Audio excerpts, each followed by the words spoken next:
Hello there. I got tagged in a video the other day from Helen Houghton, the co-leader of the New Conservatives. You all know how much fun the New Conservatives can be. And it showed her perspective of what happened at the Let Women Speak rally a couple of weekends ago in Tamaki Makaurau. It was a very sad day in New Zealand today, a country that was one of the first to give women the right to vote. Should also be noted, New Zealand was the first country in the world to have an openly transgender MP. What happened to women and children first? This is about ships sinking, not public speaking engagements. I've seen over the last few days the media covering a male complaining that he was afraid to come to the event today. Chanel is non-binary and identifies as they, them. You're deliberately misgendering them in a point-scoring effort. Fortunately, there were some real men who were there. Oh, so you do identify specific men as real men. Well, that's awkward. Today was an appalling abuse of women's rights. Women's rights weren't in question here. Trans rights were. But this is really rich coming from a party that wants to ban abortion. How far have we fallen, New Zealand, that we cannot protect our women? Okay, so here is the crux of this particular argument. This is the Bill of Rights Freedom of Expression Clause, Clause 14, and it says, essentially, people can say what they want, but they're not forced to listen. And at no point in time during all of this kerfuffle, I'd like that word, I should use kerfuffle more often, at no point did anybody physically stop anyone else from being able to talk.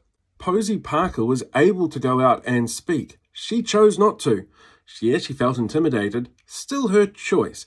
There have been plenty of speakers who have felt intimidated and still spoke, using their freedom of expression to do so. She chose not to. Instead, she played up for the crowd and made herself out to be the victim, which you're playing along with. The government has enabled this group to have these rights above everybody else. Wait, so the government should be held to account for those people showing up and exercising their expression of free speech and protest, even though they were the ones that stood back and said, you know what, we're going to let her in so that she can speak because that's her right. I'm highly distressed about what I witnessed today. Actually, to be fair, so am I.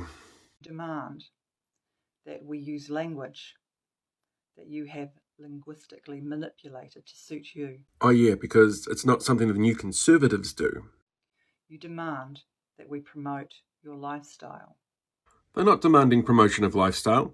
They're asking for basic human respect.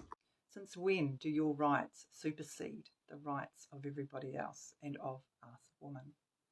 Wait, so you want special rights for you that doesn't extend to others? We will continue to stand and we will speak. Thank you. So let's look at some facts, shall we? First of all, you said yourself you had security. Even after in your video they said you didn't until some real men stepped in. And it's not like your party is indoctrinating young people as you go along or spreading anti-Māori rhetoric. Look, the simple fact of the matter is, if you are on a side that is supported by Nazis, you're on the wrong side. Maybe it's time to have a rethink about your conservative values when it comes to New Conservatives and start thinking more about those Christian values of peace, love, and acceptance.